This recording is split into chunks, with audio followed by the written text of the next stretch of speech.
So now let us look at some remarks. The first remark is this.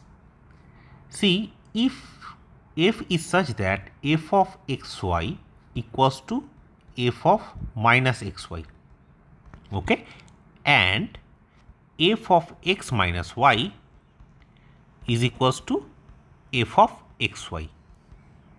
So first of all, what do I mean by this? See, what I'm saying is, let's just assume that if you have a f which satisfies these two conditions, if f satisfies those two conditions. Now, as an example, you can see, let's just construct something like this. Let's say f of xy is this. We need this, right? So it has to be symmetric with respect to, so f of x and f of minus x has to be same. So essentially, you see, if you are putting a cosine x, sine y, is just an example, right? So you see, if you are putting f of minus x and y, you do realize that is going to be equals to f of xy. Is it okay? Now, again, if you want, let's say, but the thing is it this example satisfies the first condition, f of xy equals to f of minus xy. Okay, now if I'm putting, one second, sorry, f of x minus y, let's see what happens. This is minus of cosine x and sine of y, which is definitely not equals to f of xy. Okay, so what do we have is, this example does not serve this purpose, okay, both the purposes. So for us, let's say if we change this sine to cosine, so let's say this is cosine x, cosine y, let's just understand this.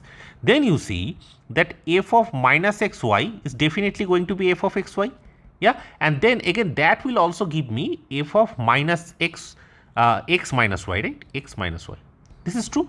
You understand? So this is an example where both of these condition holds, and when both of these condition holds, the following is true. Yes. See, a of mn. Okay. In this case, the coefficient a of mn will look like this: 4 by pi square. Okay. Sorry. 1 by pi square. Sorry. One second. Let me just check. What is amn? Amn, okay, amn is 1 by pi square minus pi to pi f of xy cosine nx cosine mx dx dy, right? Okay, so in this case, we will have 4 by pi square, okay, and then 0 to pi, yeah. This is because of symmetry, you know, of the integrals. You see, this here what will happen is this, it is basically, this is a even function, this is an even function, the product is even function. So if you are doing an integral, it will become 2 times, so minus pi to pi, that becomes 2 times 0 to pi, right? That is why that 2 times this and 2 times 2 from here, 2 from here, that is why that 4 is there, right? So 4 times 0 to pi, 0 to pi, okay, and then you have f of xy and cosine mx, cosine nx, sorry, cosine n, one second, cosine, this should be nx, right? Cosine nx, sorry, yes, cosine nx, and then cosine my dx dy, yeah. So this is this. So therefore amn is given by this, and f of xy, how can we write it? F of xy can be written as equals to summation n equals to 1 to infinity summation m equals to 1 to infinity, and then a mn. See, I'm writing mn, it can be a nm also, doesn't matter, but basically something like this, yes. Okay, and then you have cosine mx, cosine ny. Again, I did a mistake, sorry. So again, as I told you, you see, you have to be very careful here, yeah? Cosine nx, and what am I doing? Yes, this is fine, yes. Dx and dy. Is it okay? Okay, so that's your f of xy, and where f of x, a of mn is given by this, yes. Okay, now the question is this: what happens to the other coefficients? Okay, so you can check, please check this part, yes, check that the other coefficients b of mn, okay, equals to c of mn equals to d of mn, which is equals to be 0 for all m and n, right? So see, I will not be doing all of it, but just let me give you an idea. See, essentially what happens is, if you look at b of mn, what is it? It is 1 by pi square, and then minus pi to pi, pi to pi, and then you have f of xy cosine nx sine my dx dy, right? Dx dy. See, now if I want to take a change of variable, so basically f of xy equals to f of minus x, right? This two condition is there. So if you put it here, you see what is happening is this function is this function. If you just taking, see, first of all, by Fubini you can do the multiplication first with respect to x and then with respect to y, right? So let's say with respect to x it becomes this. Let me do it here. So with respect to x it is 1 by pi square, yes, integral minus pi to pi. This integral is with respect to y, and then this is minus pi to pi f of xy. This is for a fixed y, okay, and then cosine nx dx, okay, and then sine my dy. I hope this is clear now. Okay, so this is by Fubini. We can do it by, because of Fubini. This is a continuous function, right? See, f is continuously differentiable. This is continuous. This is continuous. The whole thing is a continuous function. Fubini is true, and we can do this. Yes. Okay. And okay, 1 second. Yes. Let me. Yeah. Fine. Now you see, this is y is fixed. So this is just a function of x, right? So fixed y. This is fixed y. The part which is inside this bracket has a fixed y. So this is, sorry, fixed y. So this is just a function of x. As a function of x, f of xy is f of minus xy, right? So essentially f is even with respect to x. Yeah. See, f is even with respect to x. Okay. And cosine, this function, cosine of nx, that is a even function again, even, okay, with respect to x again. Here the cosine is nx, so basically it is. So you see, the product of two even function is going to be an even function, okay. So you can just write it to be the 2 times 0 to pi and whatever that comes out. So f of xy cosine nx dx, so those part is there, okay. Now the thing is this, see, this part you have something, but the other part if you look at, so essentially it will be minus pi to pi, this sine my part is there, right? So from Fubini what happens is, if you multiply it from here, see, f again, if you this is again equals to this, right? 1 by pi square minus pi to pi f of xy and sine my dy and then cosine nx dx, okay. Yeah, again same thing happens. This is also by Fubini, this and the original integral are same. Now again if you do the similar sort of thing, see, f here is with respect to y, it is an even function, but sine is an odd function. So the product is an even function of y, okay. So this product is a odd function of y, for a fixed x, and between minus pi to pi what is going to happen, this is going to give me 0. So the integral of 1 by pi square minus pi to pi 0 dx is going to be 0, right? So in this case, see, this particular thing is a little complicated to, if you do it this way, then it is a little complicated thing to calculate. You better do it this way. So you first of all fix x and think of it as a function of y, and then you are done, okay.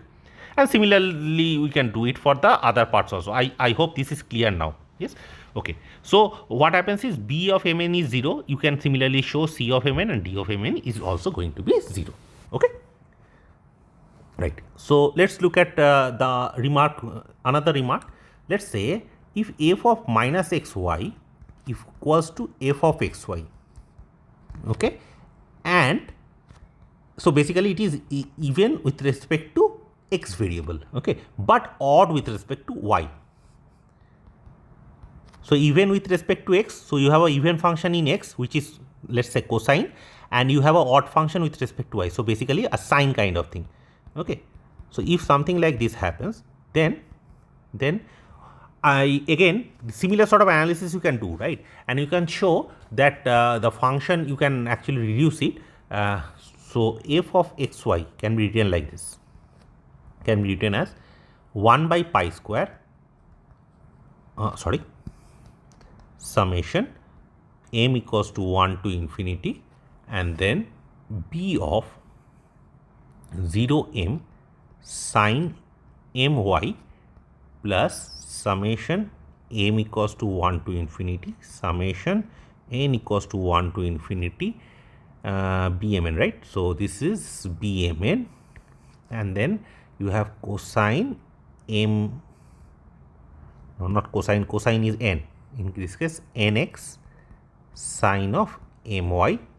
Okay, so this is the here b of mn, this condition, this particular part will be there. Okay, why 4 by pi square? Because even odd that integral is there, so there is 2 integrals, so 2 times 2 4. Okay, so even integrals, if you are doing between minus pi and pi, there is a 2 times 0 to pi, that thing comes out, right? So that is why it is coming from here. So we can just calculate that part.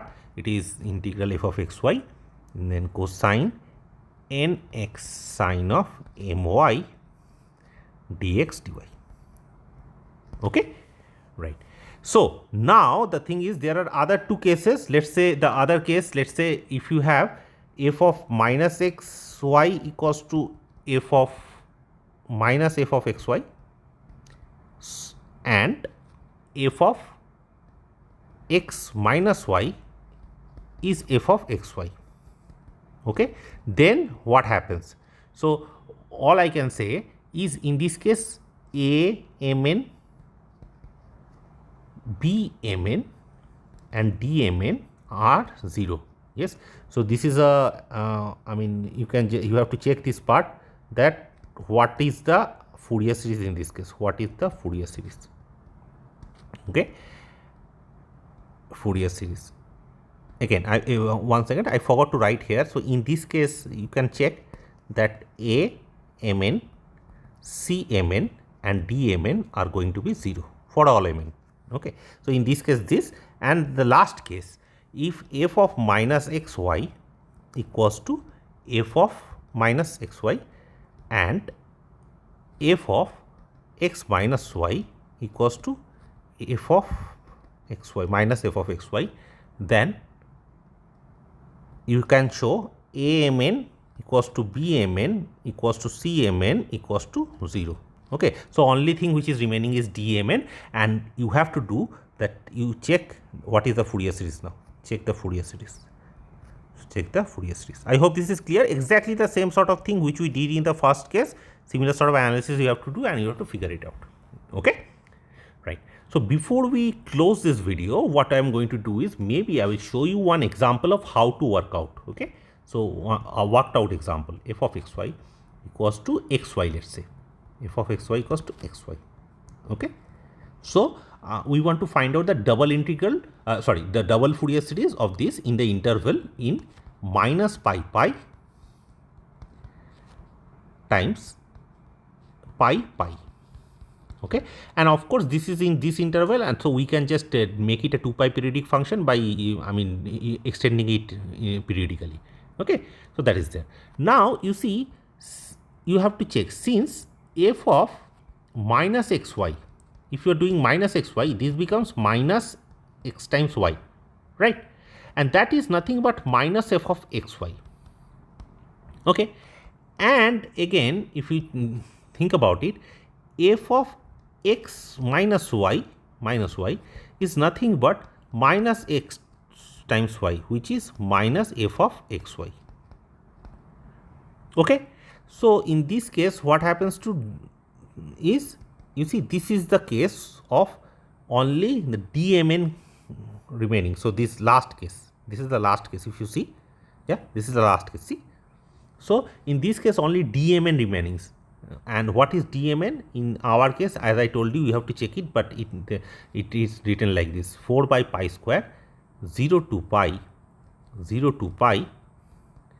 and x times y, f of xy, which is x times y, sine of nx, okay, and then sine of my dx dy.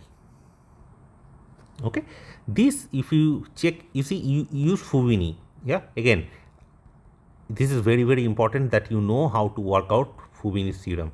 So you use Fubini and show that this is nothing but minus 1 power m plus n times 4 by mn. Okay, this part I want you to check yourself. This is a exercise which is very very important that you know how to do this thing. Use Fubini. There is nothing. So basically take x with sin nx and y with sin my. You can do that because of Fubini, and take the integral separately and work it, I mean, and then calculate the whole thing down. You will end up with this. Okay, right. So therefore, what will be the Fourier double Fourier series? So the double Fourier series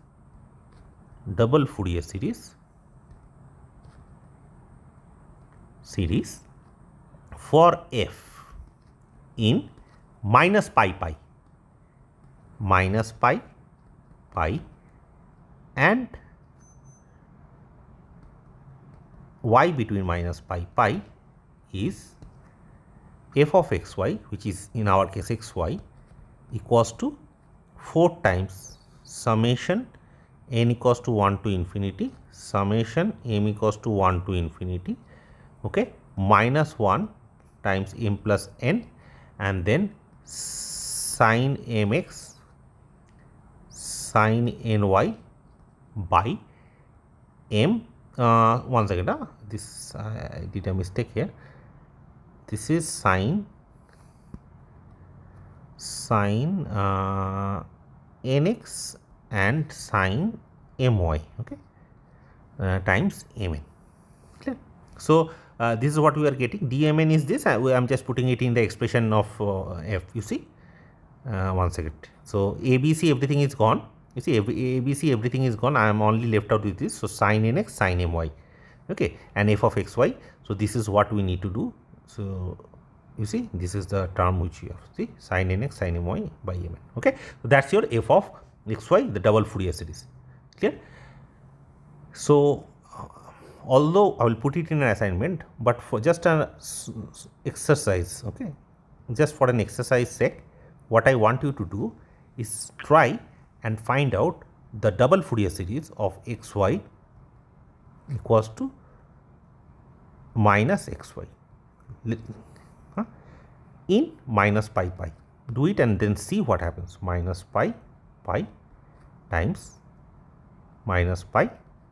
Okay, there is a small mistake here. I should write minus pi. Okay, so this is the problem I want you to do as an exercise. Find the double Fourier series, and with this I am going to end this video. Thank you so much.